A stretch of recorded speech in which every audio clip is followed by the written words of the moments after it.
আসসালামু আলাইকুম দর্শক, দেশ এবং দেশের বাইরে যে যেখান থেকে আমাদের এই ভিডিওটা দেখছেন, হাবিবুর রহমান মৎস্য প্রকল্পের পক্ষ থেকে সবাইকেই শুভেচ্ছা এবং অভিনন্দন জানাচ্ছি। দর্শক, কথা বলছি আমি মোহাম্মদ মাহমুদ রাজীব এবং আমাদের মাছ চাষের যে প্রকল্প, এটার স্থান হচ্ছে ফরিদপুর জেলার ভাঙ্গা থানায়। দর্শক, আজকে আমাদের একটি পুকুর থেকে পদ্মা নদীর পোনা ডেলিভারি করা হচ্ছে। তো সেই পুকুরে আমরা কয়েকটা মাছ রেখেছিলাম, অল্প কয়েকটা রুই, হয়তো বা 4-5টা রুই রেখেছিলাম, 8-10টা কাতলা মাছ রেখেছিলাম। এই পোনাগুলো নার্সিংয়ের বয়স প্রায় 3-4 মাস। তো এই যখন রেখেছিলাম পদ্মা নদী থেকে যখন আমরা সংগ্রহ করে সাধারণত আমরা প্রথম একটা জায়গাতে কিছুদিন নার্সিং করি। ওই জায়গাতে কিছুদিন নার্সিং করার পরে তারপরে দেখা যায় আমরা সেইখান থেকে বেছে বেছে রাক্ষুসে মাছ থাকে, বোয়াল থাকে, তারপরে চিতল থাকে, আইট থাকে, নানা ধরনের রাক্ষুসে মাছ থাকে, সেইগুলো আলাদা করে আরেকটা পুকুরে নিই। সেইখান থেকে আবার আমরা ফাইনালভাবে নার্সিং করার জন্য এইরকম পুকুরগুলোতে নেই। তো এই পুকুরে দেখেন নানান ধরনের মাছ আছে, চেলা আছে, চান্দা আছে। হ্যাঁ, চান্দা নাই, চান্দা মাছটা আমরা মেরে ফেলি। চেলা, তারপরে হচ্ছে গিয়ে নানান প্রজাতির ছোট প্রজাতির মাছ থাকে, রূপসী মাছ থাকে, গুইন্না থাকে, টাউ থাকে, টাইটকেনি মাছ থাকে, নানান পদের মাছ থাকে। তো সেই মাছের ভিতরে আমরা কয়েকটা মাছ অনেক সময় রাখি, ছোটোটা রাখি আর কি। তো এই মাছটা দেখেন অনেক মাছ আছে, অনেক পোনা আছে, ছোট ছোট দেখেন বাঁচতেছে, বেছে বেছে ওইখানে দেখতে পাচ্ছেন ডেলিভারি করার জন্য বাছা হচ্ছে। তো এইখানে যখন আমরা এই পুকুরগুলোতে পোনা দিই, ছোট মাছের সাথে বড় মাছ বেশি ভালো হয় না, এটা আপনারা জানেন। তো ওই পোনার ভিতরেই হয়তো 2-4-5টা মাছ থাকলে মোটামুটি এরকম বড় হয়। যখন দেখা যায় যে জালটা নিই, আমরা যেমন বাসায় খাওয়ার জন্য নেই, আবার অনেক সময় দেখা যায় যে কেউ আসলে গিফট হিসাবেও অনেক সময় অনেক চাষি ভাইকে আমরা দেই। এই পদ্মার মাছের যে বৈশিষ্ট্য সেটা একটু আপনাদেরকে দেখাই। যে কাতলা মাছ, এটা যখন রেখেছিলাম আজ থেকে 4 মাস আগে, তখন হয়তো হাফ কেজি সাইজে রাখা হয়েছিল। এখন প্রায় আমার যেটা ধারণা 3 কেজি 3.5 কেজি হবে, তারও অধিক হবে, কিন্তু মোটামুটি এটার নিচে আর কি হবে না ইনশাআল্লাহ। হ্যাঁ, তো এই মাছটা যেটা বৈশিষ্ট্য দর্শক, যে এই মাছটা যখন বড় হয়, একটা জিনিস একটু খেয়াল করে দেখেন যে মাছের যে দেহের পরিধি সেই হিসাবে এর মাথাটা ছোট হয়ে যায়। যদিও এই পুকুর অনেক চাপের ভিতরে ছিল, এই কারণে না হলে আরও বড় হতো। আর এই যে পর পাখনাগুলা দেখেন বড় বড়, দেখেন এই মাছ যখন এটা জালে অতিরিক্ত লাফালাফি করে পাখনাটা নষ্ট করে ফেলেছে, এখান থেকে ফাটাই ফেলছে। এবং দেখেন দর্শক, এর পর পাখনাগুলো কীরকম একদম বিশাল বড় বড় লাগে দেখতে। লেজের অংশটা দেখেন কত বড়। এইখানে নদীর মাছের বিষয়টা কি, যখন অনেক বড় হয় তখন অনেক সুন্দর লাগার একটা কারণ হচ্ছে যে নদীর মাছগুলো বড় হওয়ার পরে দেখা যায় যে পর পাখনা বড় থাকার কারণে সাধারণত এই মাছটা দেখতে অনেক সুন্দর লাগে, কার্টুন টাইপের লাগে না। হ্যাঁ, এটা একটা বিষয়। আর মাছটা যখন বড় হয়ে যায় তখন এর মাথাটা অনেক ছোট হয়ে যায়। মাছের হিসাবে মাথা দেখেন ছোট, এই মাথাটা আরও ছোট হবে। মাছটা যখন আস্তে আস্তে বড় হতে থাকবে মাথাটা ছোট হয়ে যাবে। এই কালিবাস উঠলে রেখে দিও। হ্যাঁ, মাথা আস্তে আস্তে ছোট হতে থাকবে। তো দর্শক, আর এই মাছটা যদি গভীরতার পুকুরে চাষ করা যায় তাহলে এটা দারুণ রকমের আসলে বডি ওয়েট হয়, অনেক ভালো বডি ওয়েট হয়ে যায়। যদি পুকুরে গভীরতা 10 ফিটের মতো হয় তাহলে বডি ওয়েট ভালো হয়, মাছের চেহারা সুন্দর হয়। দেখেন যে এই পুকুর অনেক চাপের ভিতরে, এই জন্য ঘাড়াটা দেখেন মোটামুটি কম মোটা, কিন্তু যদি শুধুমাত্র বড় মাছ থাকতো তাহলে আরও মোটা তাজা হতো। হ্যাঁ, আর আসলে অনেক চাষি ভাইদের সাথেই কথা বলি, তারা 1 বছরও কাতলা মাছ 3 কেজি করতে পারে না। কিন্তু এই জিনিসগুলো শুনলে আমরা আসলে প্রচণ্ড রকমের অবাক হই। আমরা তো হাফ কেজি সাইজ থেকে 6 মাসেই 3 কেজি করি। হ্যাঁ, 6 মাস 7 মাসে আমাদের আমরা 6 মাসে হাফ কেজি সাইজ থেকে 3 কেজি করি। যদি 1 কেজি সাইজ ছাড়ি তাহলে দেখা যায় 4 কেজি, 4.5 কেজি, 5 কেজি এরকম আমাদের মাছগুলোর গ্রোথ হয়। আসলে মাছ ছাড়ারও একটা ব্যাপার আছে। অনেক চাষিবারা কী নিয়মে মাছ ছাড়তে হয় সেটাই বোঝেন না। আর নদীর কাতলা মাছের চিনার উপায়গুলো একটু আমি আপনাদেরকে বুঝাই দিই। আপনারা বিভিন্ন জায়গা থেকে নদীর পোনা সংগ্রহ করেন অধিক মূল্য দিয়ে, কারণ নদীর পোনা সবসময় হ্যাচারির মাছের থেকে প্রায় 3 গুণ 4 গুণ দাম হয়। হ্যাঁ, তো সেই ক্ষেত্রে কীভাবে অরিজিনাল মাছটা চিনবেন একটু বোঝাচ্ছি আমি। রুই মাছের বিষয় আমি তো বর্ণনা এর আগের ভিডিওতে দেখিয়েছি। এটা প্রথমে দেখবেন যে পর পাখনাগুলো এরকম অনেক দেহের আয়তন এবং পর পাখনা একটু বড় থাকবে, এবং এই জায়গাটাতে হাত দিবেন দেখবেন যে এখানটাতে একটু ধার টাইপের থাকবে এবং লেজের অংশটা বড় থাকবে।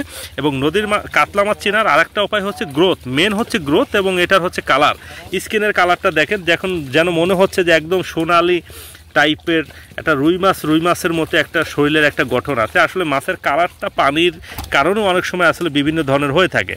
পানির কালার যদি কালো টাইপের বা একটু পরিষ্কার টাইপের হয় তাহলে কাতলা মাছের কালার অনেক সুন্দর হয়, কিন্তু পানির গভীরতা কম হলে যদি পানি ঘোলা থাকে তাহলে যে সমস্যাটা হয় যে মাছগুলো একদম সাদা হয়ে যায়, সৌন্দর্যটা আর বোঝা যায় না। আর নদীর মাছ চেনার আরেকটা উপায় হচ্ছে যখন একটু বড় হয়, বড় টাইপের মাছ যারা কিনেন 1.5 কেজি 2 কেজি সাইজের পোনা যারা সংগ্রহ করেন, তখন চিন্তা করে দেখবেন যে মাছের মাথা ছোট আছে কিনা। এটা একটা চেনার বিষয়। আর আসলে নদীর মাছের বিষয়টা কি, এই মুখের দিক থেকে দেখতেই আসলে একটু আলাদা ধরনেরই আছে। হ্যাঁ, এটা মিলবে না অন্য কোনো মাছের সাথে, বেসিক্যালি এটা মিলে না। হ্যাঁ, এটা দেখেন যে মুখটা একটু অন্য ধরনেরই আসলে থাকে, এটা মাছগুলাই আসলে দেখতে অন্যরকম। আর নদীর কাতলা মাছটা আসলে চাইলেও চেনাটা খুব মুশকিল, তবে নদীর কাতলা মাছ চেনা যায় গ্রোথ থেকে। একটু উঁচা কর। নদীর কাতলা মাছটা যদি 1 কেজি সাইজ করে ছাড়া যায় তাহলে দেখা যায় যে প্রতি মাসেই মোটামুটি 500 থেকে 700-800 গ্রাম পর্যন্ত কিন্তু এটার গ্রোথ হতে পারে।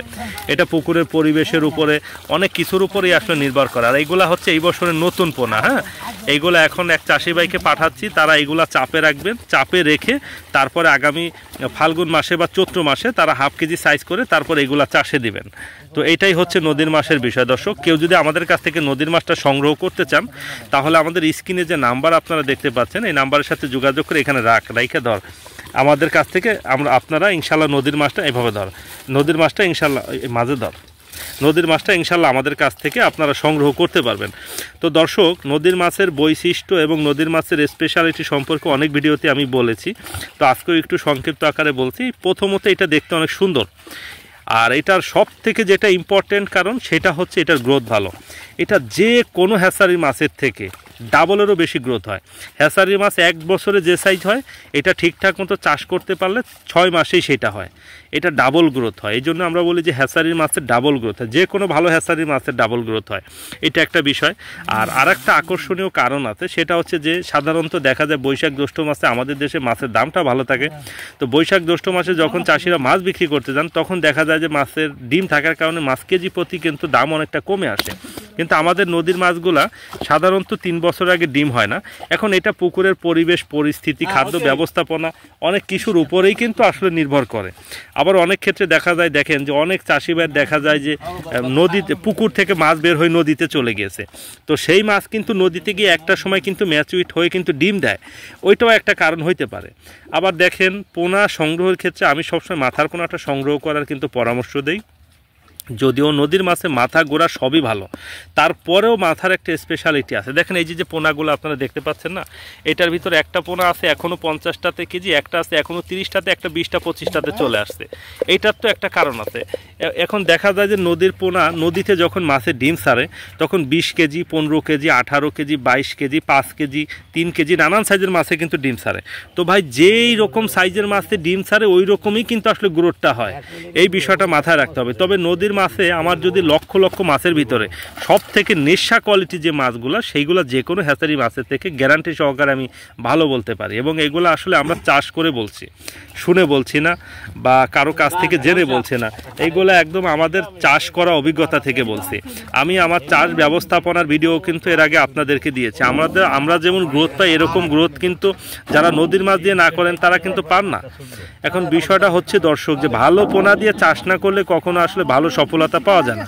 কারণ একটা বিষয় হচ্ছে, দেখেন আমি যাকে নিয়ে কাজ করতেছি সেই যদি ভালো জাতের না হয় তাহলে আমার সমস্ত চেষ্টাই আসলে ব্যর্থ। আমি যত চেষ্টাই করি না কেন ভালো করার জন্য, ওই চেষ্টাগুলোই আসলে ব্যর্থ হয়ে যাবে। আর এই বছর আমাদের যে সমস্যাটা হয়েছে যে রুই মাছ অপেক্ষা কাতলা মাছ বেশি হয়ে গিয়েছে। তো কাতলা মাছগুলো পরিমাণে বেশি হয়ে গেছে, সমস্যা নয়, যদিও একক কাতলা মাছের প্রচুর অর্ডার আছে ইনশাল্লাহ। আর নদীর মাছগুলোর ভিতরে সব থেকে দ্রুত বড় হয় কাতলা মাছ, এবং তারপরে বড় হয় মিরিগেল, তারপরে রুই মিরিগেল মোটামুটি একই ধরনের হয়।